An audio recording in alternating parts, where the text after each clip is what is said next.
Insya Allah jelas ya suaranya ya. Boleh ditulis di chat kalau masuk suaranya.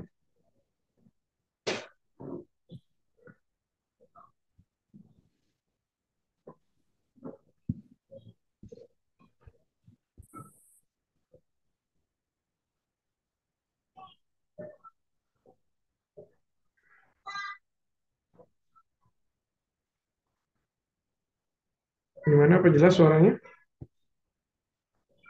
Belum ada suara?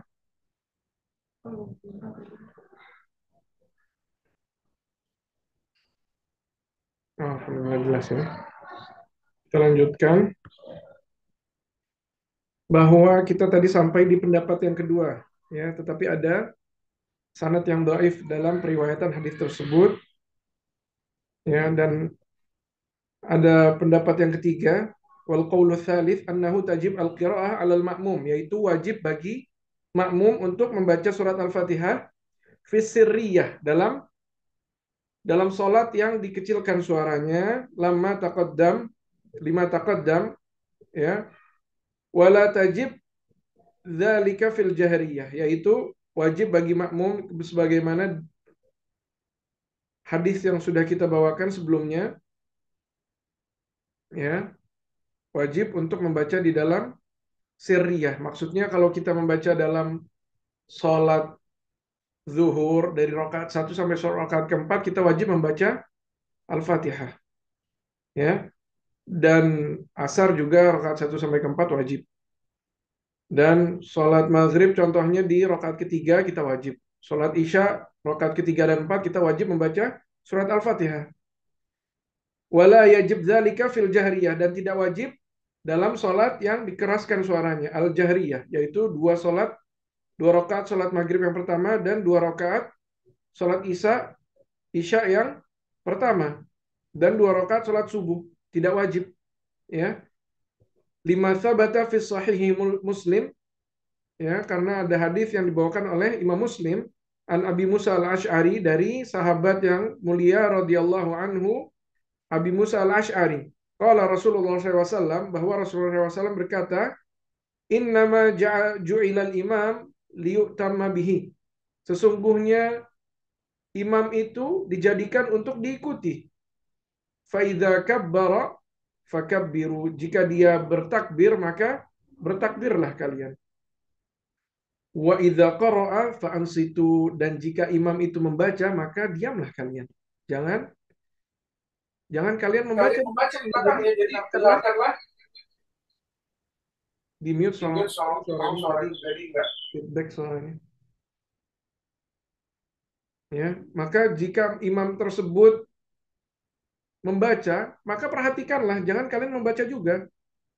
Ya, wa dzakara baqiyatul hadis wa hakadza rawahu baqiyatu ahli as-sunan Abu Dawud wa Tirmidzi wa Nasa'i wa Ibnu Majah an Abi Hurairah an Nabi sallallahu alaihi wasallam, dan juga ada hadis yang lain dari sahabat yang mulia Abi Hurairah radhiyallahu anhu, wa idza qara'a fa ansitu, dan jika imam itu membaca maka diamlah kalian, perhatikan bacaannya tersebut, ya. Dan ini yang kita lebih condong kepada pendapatnya, yaitu kita harus mendengarkan bacaannya imam atau memperhatikan bacaannya imam. Jangan kita membaca di belakang imam yang sedang membaca, dikeraskan suaranya, karena juga Allah Subhanahu wa taala berfirman di Al-Qur'an, wa fa idza quri'al Qur'anu fa'ansitu lahu, di surat Al-Ahqaf. Ini di saat Rasulullah SAW berbincang dengan dikisahkan dengan ceritanya jin yang mendengarkan kisahnya Al-Quran, ya, atau kalamullah yang dibacakan, ya. Maka fa'al situ, dengarkanlah baik-baik.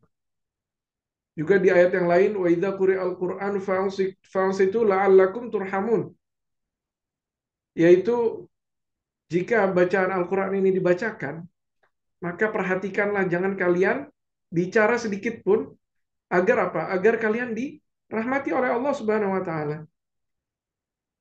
Ya.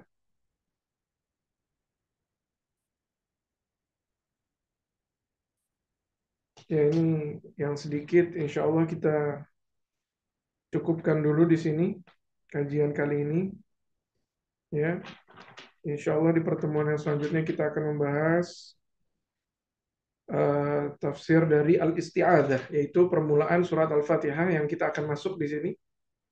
Di kitab Ibnu Katsir ini yang barusan kita ambil dari kitabnya Ibnu Katsir yang ditahqiq oleh Imam Ibn Sa'di, ya, Muhammad Nasiruddin Al-Albani dari kitabnya Syekh Al-Albani, ya. Semoga Allah Subhanahu wa taala memberi taufik dan hidayah kepada kita semua. Sallallahu ala nabiyina Muhammadin wa ala alihi wasallam. Wa akhiru da'wana alhamdulillahi rabbil alamin. Kalau ada pertanyaan boleh, mungkin satu pertanyaan. Ada pertanyaan atau kita cukupkan?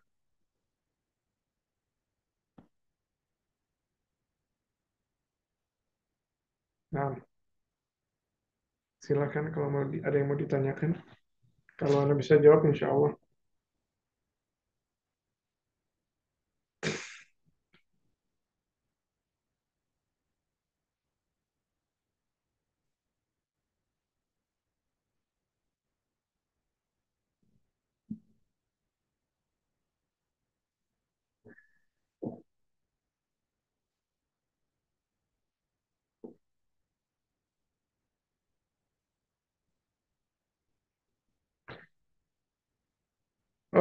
Dalam salat berjamaah, apakah akhwat harus mengeraskan bacaan amin atau tidak? Ya, dalam salat berjamaah kalau akhwat, ya tergantung. Ini harus secara detail dibahasnya bahwa kalau akhwat semua, yang sholat itu akhwat semua, mereka boleh mengeraskan suara amin. Ya, tidak ada laki-laki di situ. Tapi kalau mereka sholat berjamaah ada laki-laki, ya laki-laki yang bukan mahram dan perempuannya juga ada di situ di satu tempat dengan laki-laki yang bukan mahramnya, maka cukup aminnya itu dia mendengar sendiri dengan kupingnya. Ya, jadi kalau di tempat umum di masjid yang besar yang bercampur dengan laki-laki non mahram atau bukan mahramnya, maka cukup dia mengaminkan dengan dia dengar sendiri aminnya tersebut. Tetapi kalau bacaan tersebut perempuan semua, imamnya juga perempuan atau imamnya juga suami contohnya, itu maka nggak ada masalah didengar oleh mahram kita tersebut. Wallahu a'lamu bishawab. Ya, mudah-mudahan jelas.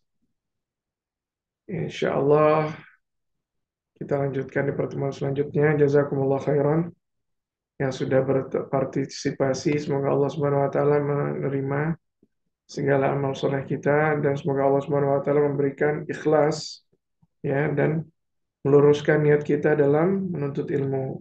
Wassalamualaikum wa akhiru da'wana alhamdulillahi rabbil alamin. Subhanakallahumma bihamdik asyhadu an la ilaha illa anta astaghfiruka wa atubu ilaik. Assalamualaikum warahmatullahi wabarakatuh.